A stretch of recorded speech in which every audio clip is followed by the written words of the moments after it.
Embora os crentes genuínos possam cair e se perder eternamente, eles jamais cairão.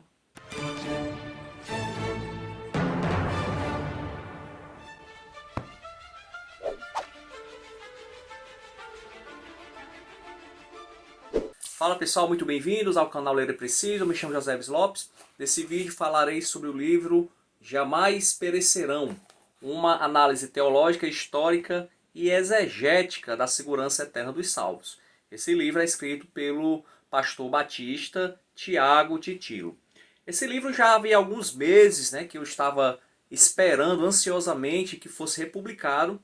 Finalmente a editora Verbum Publicações republicou, e eu prontamente adquiri e já fiz logo a leitura, porque é um tema que há um bom tempo eu queria entender, que é a questão do arminianismo dos 4 pontos.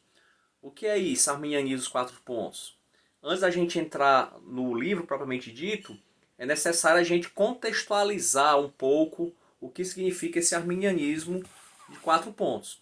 E também, antes de entrar no livro, eu gostaria de pedir que, se você já é inscrito no canal, está assistindo o vídeo, dê aí um gostei no vídeo. Se você não gostar no final, você tira o seu gostei. E se você caiu aqui de paraquedas, digamos assim, a primeira vez assistindo o vídeo, considere a possibilidade de se inscrever no canal, porque nos ajuda bastante.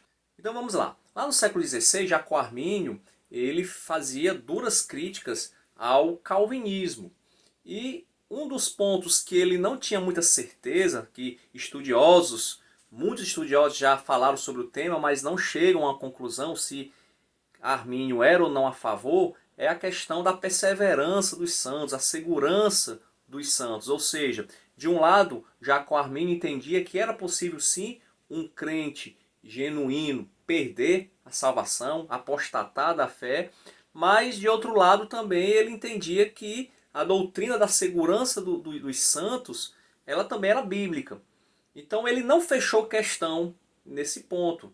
Ele deixou para as gerações futuras analisarem melhor os textos bíblicos e chegaram à conclusão. No início do século XVII, mais precisamente em 1618, 1619, foi convocado um sínodo chamado Sínodo de Dort, onde a Igreja Reformada chama os seguidores de Jacó Armínio, que na época eram conhecidos como remonstrantes, do latim remonstrantia, ou seja, opositores, para explicarem melhor que doutrina era essa que eles estavam ensinando, que eles estavam se opondo à doutrina vigente, que era o calvinismo. Os remonstrantes então publicaram 5 artigos que são chamados 5 pontos do arminianismo. Esses 5 pontos, no inglês, eles formam um acróstico chamado FACTS, como você vai ver aí no quadro. É o Freed by Grace, ou seja, livre pela graça, que é o primeiro ponto. O segundo, Atonement for All, expiação para todos, ou seja, Cristo morreu por todos e não apenas pelos eleitos. Conditional Election, eleição condicional, diferentemente da eleição incondicional dos calvinistas. Total Depravity, ou seja, depravação total. Inclusive, há um mito de que os arminianos não defendem a depravação total, o pecado original. Isso é mito, hein, gente? Nesse ponto aí, os arminianos concordam com os calvinistas. E o quinto e último ponto, Security in Christ, segurança em Cristo. Se você for ver de cima para baixo, você tem a palavra facts, ou seja, fatos. Interessante que aqui nesse sino de Dort, os remonstrantes, eles entendiam que os cristãos eles podiam sim perder a salvação, apostatar da fé. Aliás, ainda hoje, os arminianos da corrente wesleyana e pentecostais pensam que é sim possível um crente cair e apostatar. Cair eternamente e apostatar. Já os que defendem que o crente não apostata, o crente genuíno, que é considerado como, é chamado de arminianismo de 4 pontos, são principalmente os batistas, que é o caso do autor do livro, que é batista, ok? Então, vamos entender um pouquinho a obra. O Tiago Titilo, ele vai defender a tese de que o cristão genuíno, ele não perde a salvação. Ele pode cair, ele pode pecar, pode se afastar de Deus em algum momento da vida, mas ele jamais apostatará definitivamente do Deus vivo. E ele vai fazer uma análise em dando quatro enfoques, melhor dizendo. O primeiro enfoque é o teológico, o segundo o histórico, terceiro o exegético e por fim o pastoral. No enfoque teológico, o autor ele vai mostrar que essa doutrina da segurança dos santos ela está em toda a Bíblia. Então ele vai estudar textos do Antigo Testamento, do Novo Testamento, dividindo em evangelhos, textos paulinos, petrinos, joaninos, e ele vai mostrar que a segurança dos santos é uma doutrina que não está baseada em apenas um ou dois versículos, mas é uma doutrina que está em toda a Escritura. O segundo enfoque, que é o exegético, que particularmente eu achei a melhor parte do livro, inclusive merece uma releitura mais detalhada, ele vai analisar aqueles textos que são espinhosos, principalmente textos usados pelos arminianos de 5 pontos, que defendem sim que é possível a apostasia. E não pode ficar de fora Hebreus 6. Mas tem outros textos, João 15, Gálatas 5, tem mais ou menos aqui uns 8 a 10, se eu não contei, textos onde ele vai fazer uma exegese do texto, vai citar muitos teólogos, Wayne Grudem, John MacArthur, Marshall, Kistemaker, e entre outros, tá? Onde ele ora vai concordar, ora vai discordar de alguns destes. Falando especificamente de Hebreus 6, que eu acho que é o grande, digamos assim, texto a respeito disso, né? Vamos ler aqui Hebreus 6, pelo menos. Hebreus 6, versículo 4 a 6, que é o texto, digamos, chave a respeito desse tema. Hebreus 6, 4, 6, vamos lá. É impossível, pois, que aqueles que uma vez foram iluminados e provaram o dom celestial e se tornaram participantes do Espírito Santo, e provaram a boa palavra de Deus e os poderes do mundo vindouro, e caíram. Sim, é impossível outra vez renová-los para o arrependimento, visto que de novo estão crucificando para si mesmo o Filho de Deus e expondo a ignomínia. Pronto, então esse texto divide opiniões. Uns entendem, como o arminianismo dos 5 pontos, que aqui está falando sim de um convertido, de um crente regenerado, e que afasta-se, que apostata da fé, para esse não há mais condição de arrependimento. Tem os calvinistas que vão falar que não, aqui não está falando de crente regenerado, está falando daquela pessoa que teve contato com a palavra, que esteve no meio da comunidade cristã, que de alguma forma foi iluminada, mas não era salva. Então não há apostasia.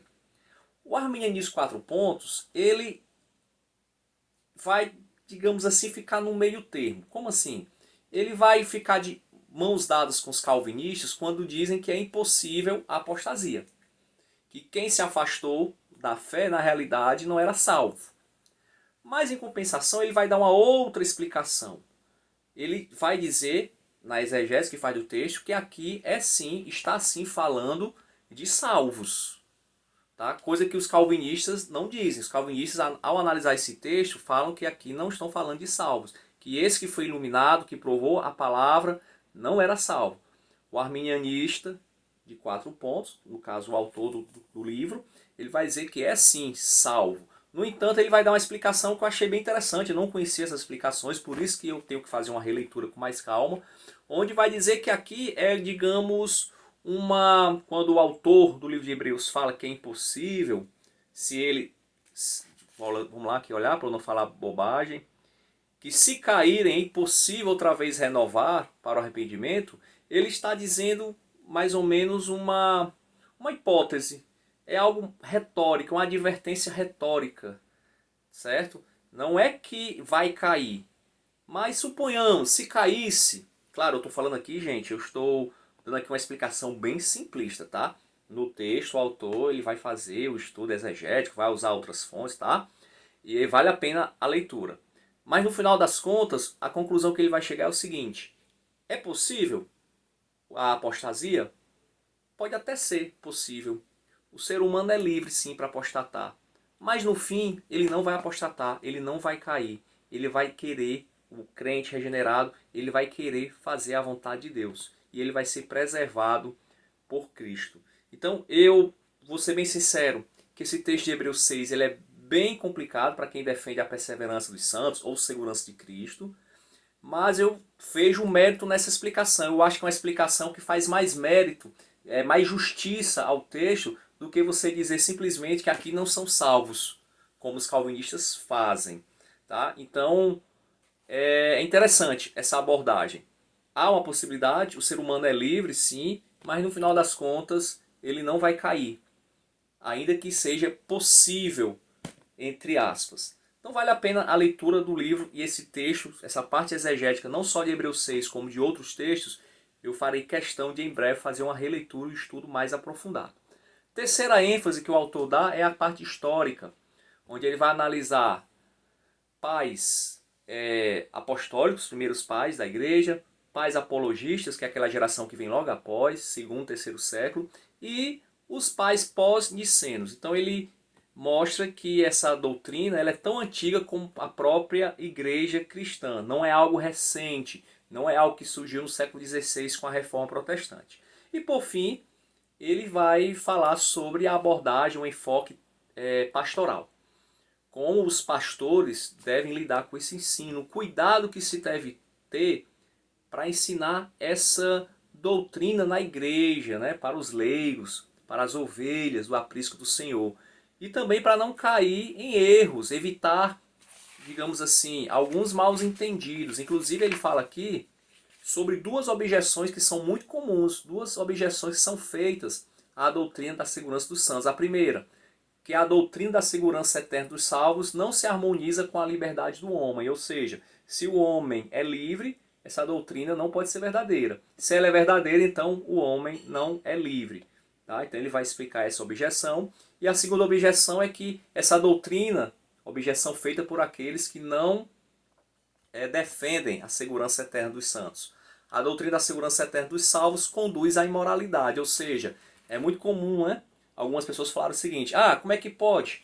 Como é que pode uma vez salvo, salvo para sempre? Então quer dizer que eu posso, eu confesso a Jesus, eu aceito a Jesus, como é mais comum nos meus pentecostais, e pronto, posso viver do jeito que eu quiser, que eu já estou salvo. Não vou perder a salvação. Tá? Então a doutrina da segurança dos santos não fala sobre isso. Tá? Então ele também vai responder a essa objeção. No mais, é um livro mais do que indicado, muito bom, valeu a pena a minha espera. É um livro que eu vou guardar e em breve farei uma releitura com certeza, principalmente da parte exegética dos principais textos a respeito do tema, ok? Então se você ficou até aqui, espero que tenha gostado. Se gostou, dê um like no vídeo, se inscreva no canal. Até a próxima e vamos ler, porque ler é preciso.